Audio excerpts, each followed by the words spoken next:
dimension. The point is well taken. Question from Jennifer. Mm-hmm. What about our first exposure to something? Does that have a stronger association as well? Oh, you mean like first impressions? I suppose so. New experiences are always more intense.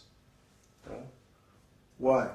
Because we give something, when something is new, and we don't have any previous impressions, we give it more attention. Try to understand. It's not anything different about the external thing, but it's something different about ourselves, about our consciousness. Consciousness is the fundamental ground of every experience. So like, for example, the first time that you go on a ride at the carnival, at the amusement park, when you're a little kid, you're like, oh boy, this is great. But the guy who's operating the ride, he's like, he's completely bored. Why? He does this every day, day in and day out.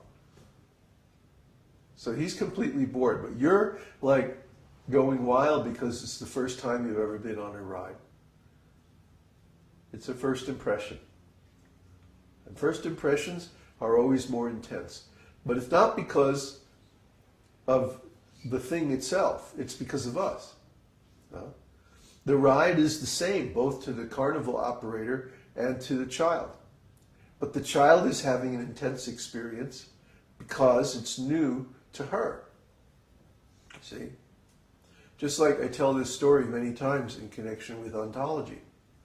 The two people are standing in the temple. And I've seen this, I actually saw this. Two people are standing in the temple, a couple, and they're both looking at the deity. And one of them is like having this intense religious experience. And the other one is like checking his watch. Oh, let's see, when am I going to get out of here? He's bored. So it's the same temple, the same deity, the same place and time. But these two people are having completely different experiences. Why? Because of their ontology. One, the lady who's having the intense experience, she's seeing Krishna in the deity. So this is wonderful. And then the guy, the boyfriend, he maybe doesn't have the faith. He doesn't have any faith. He's like, this is all mythology. He believes the whole nonsense lie. And so he's just indulging her from his point of view, So same with us.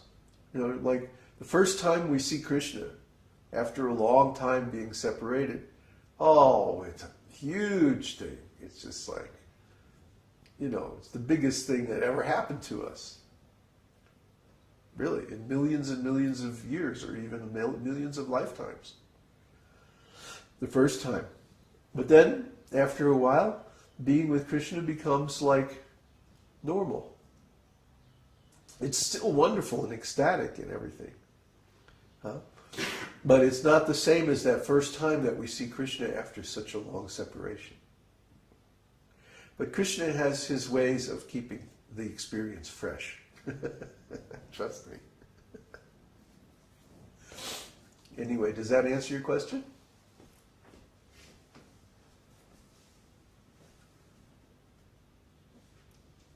Very nice, thank you. Question from Mike. Okay. Yes. Is it recommended to practice mental devotion in the neophyte stage, or could we cause offenses? For example, we could think about Tulsi Puja while listening to Tulsi prayers, even if we are not growing Tulsi? Yeah, you could do that. The problem in the neophyte stage is that we don't know the correct format. or for the practices. So there's a chance that we could accidentally do something wrong or offensive. You know, I mean, it's always nice to think about spiritual subjects. Don't get me wrong.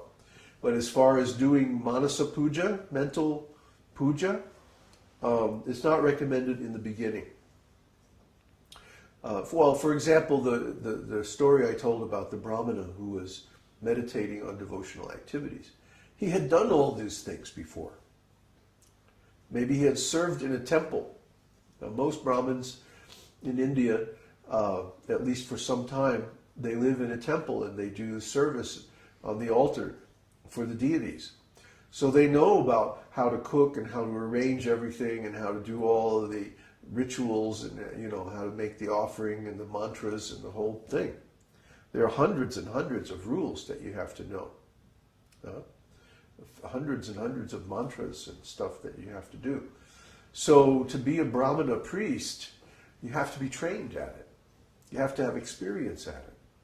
So the Sanodiya Brahmana in the story was remembering how to do all these rituals. Because it doesn't state anywhere in the story that he was, you know, reading in the scripture about all the different rules and stuff. He must have already known. And how would he know that unless he had some training or some experience? So he was remembering what he had been taught by his spiritual master, and he was simply doing that in his mind. Because his circumstances were such that he couldn't do it externally.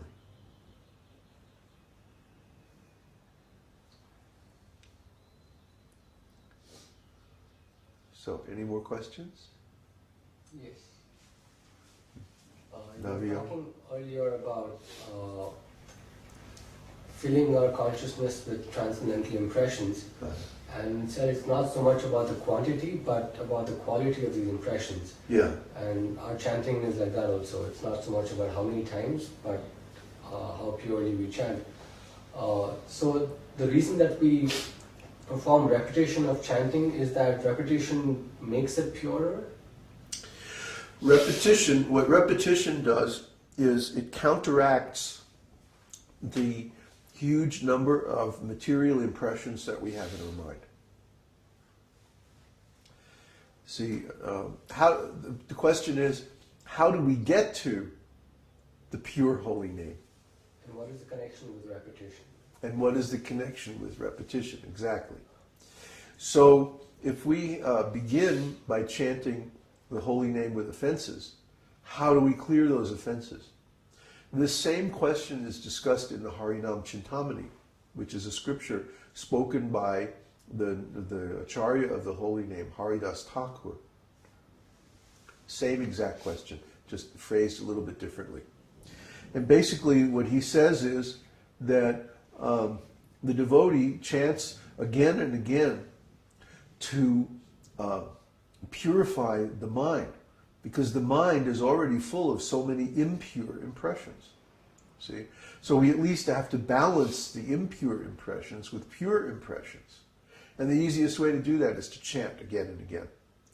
Hare Krishna, Krishna Krishna, Hare Hare, Ram, Ram, Ram, Hare Hare. So by chanting again and again, then we gradually, like Prabhupada used the example, I didn't finish describing a cup of coffee. When you have a cup of coffee, you start pouring milk. And if you pour until the cup overflows, and then you just keep pouring milk, eventually you reach a point where the cup is only full of milk. All the coffee is gone. So this describes the clearing stage of chanting. There's 3 stages of chanting: the offensive stage, the clearing stage, and the perfect stage. These are also, the neophyte stage, kanishta adhikari, madhyam adhikari, and uttam adhikari. So, in the beginning stage, we're going to chant offensively. We can't help it. Because the amount of material impressions in the mind is much, much higher, much greater than the spiritual impressions. But then, in the clearing stage, we perform so many repetitions of the chanting that the number of spiritual impressions in the mind begins to overcome the material impressions, just like pouring the milk into the cup of coffee. And also we're intentionally trying to purify ourselves in the madhyama adhikari stage, the clearing stage. And then, when we get to the stage where all the material impressions have been cleansed, then we can chant the holy name purely. See? And it's a completely internal thing. It's not about are we pronouncing the name properly, or are we doing so many rules and regulations external